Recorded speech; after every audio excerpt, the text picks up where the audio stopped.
My name is Chris Staffelt. I'm from Phoenix, Arizona. I'm currently the welding manager at Bulletproof Diesel. Ken and G. Neal of Bulletproof Diesel approached me and asked me if I wanted to ride the Rip to Cabo again for Team Bulletproof, and they'd also be sponsoring Bert Neal as well.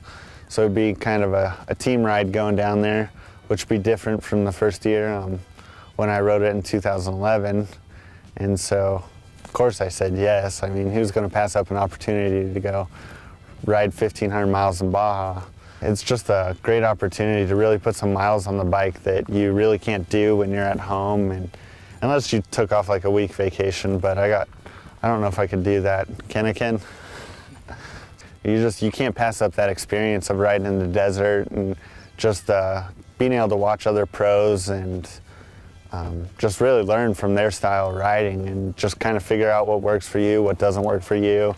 One of the biggest things I learned about from the 2011 Rip to Cabo is just really be patient and just kind of cruise at your own speed. Don't really try and go out and be Ricky hotshot racer every day. Any moment, just things could turn for you. You could be having the best day of your life and clip a rock, and next thing you know, you're on the ground. So you just really got to be safe and watch out for yourself and watch out for your other riders. I mean, even when you're riding at home, you really got to pay attention to just how everybody's riding, if they're getting wore out, and be willing to make the call, not out of embarrassment or making somebody else feel bad. Just, hey, if you're not riding good, you need to get off the bike or pull somebody else off the bike, or just paying attention to how everybody else is riding is kind of something that I picked up from the 2011 Rip, and then just kind of helped develop my own riding styles too.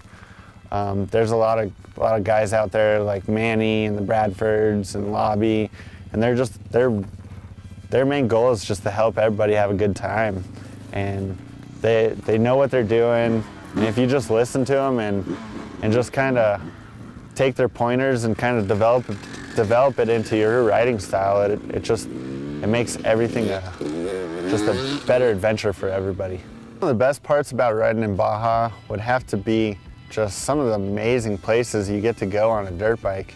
A lot of the stuff we do out in Baja is a lot of single track, which is just real tight and narrow stuff that you barely fit a dirt bike on sometimes. Sometimes you can't even fit a dirt bike on it, but we do it anyways. And it's just, you can't get a vehicle back into some of these spots, and so you just get to see untouched parts of Baja that most people don't really get to see. And then it's not just you're out there experiencing it with these 30, 40 other guys, just having a good time, joking with each other, and just really growing together as a group of dudes who all just go down and meet one big goal all at the same time. It just kind of bonds you. It's Bert Neal. I'm out of Mesa, Arizona, and I'm a professional home inspector. I run my own private company. Been doing that for a few years, and just that's about it. Love to ride dirt bikes. Yeah, 2011 was my first Rip. I was a fresh fish along with Chris Staffelt, and that was a crazy experience. I kind of got hooked up with the Desert Assassins like through racedesert.com, and just got super lucky, got a hold of Cam, and we did some email communication, and I ended up going on actually Hell Ride first in 2011, and completed that, which was a 5-day, 800-mile journey. Barely completed it, but that was a good time. And then got invited to Rip shortly after that, and that was an amazing trip. You know, riding 1,488 miles over 8 days is really hard to explain to people. You know, it's something that'll definitely challenge you physically, but mostly mentally. You know, we had a tragic day too with the fallen brother, and we only a select few of us really carried on and did it in his memory, and that's a trip that I'll never forget. This is rocky terrain. Yeah, we get some beaches, yeah, we get some 2-track, some, you know, Baja 1000 course, but it's real challenging. You know, there's the mental game behind it. After about day 2 is really what's taxing. You know, you're really thinking about, what am I doing here in the middle of nowhere? You know, if I wad it right now, who's gonna be here? I mean, the Brotherhood's amazing. You know, there's 40, 50 people behind us, you know, including the chase guys and medics, but you know, you're so remote that that's always something that's in the back of your mind. But I mean, for me mentally, that was the biggest hurdle. You know, everything else kind of came natural. Adrenaline pushed me to Cabo, so to speak. Nothing else like it. There's, you know, we'll talk training, but there's, how do you prepare for it? I remember pulling up to the Tecate border in 2011 and sitting there before we crossed the border thinking, all right, we're gonna be in Cabo in 8 days. You know, that's huge. I mean, 10, 12 hours on the bike, there's nothing like it. But once you do it, it's in your blood.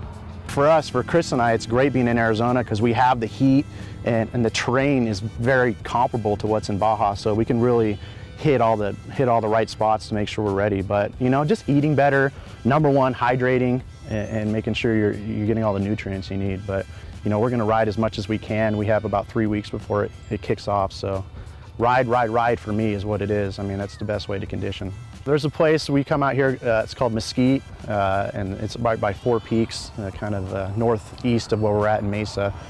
And there's everything out here: sand washes, gnarly rocks, epic single track, gnarly single track, real rocky stuff.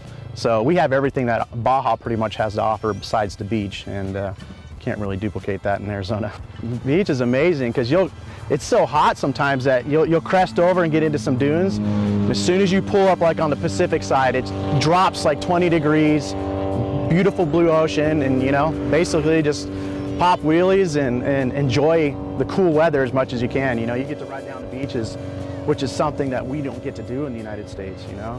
Everything here requires a permit and fees, and you know, you're stuck by the limits of whatever our rules and regulations say. And the big driving force for me to go to Baja is, you know, everyone supports off-road racing. Everyone enjoys us being there, and we respect it as well. You know, it's great seeing the kids and helping the orphanages and seeing the ranchers and everyone local, and they let us into their backyard without rules and regulations, you know.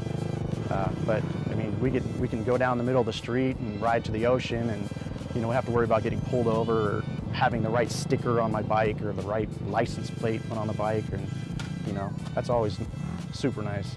For this year, I'm really excited to see all the brothers again, you know, Cameron and Lobster and the whole Desert Assassins team, as well as the Fresh Fish. You know, it'll be fun roosting those guys, seeing what type of nicknames Manny can come up with for people.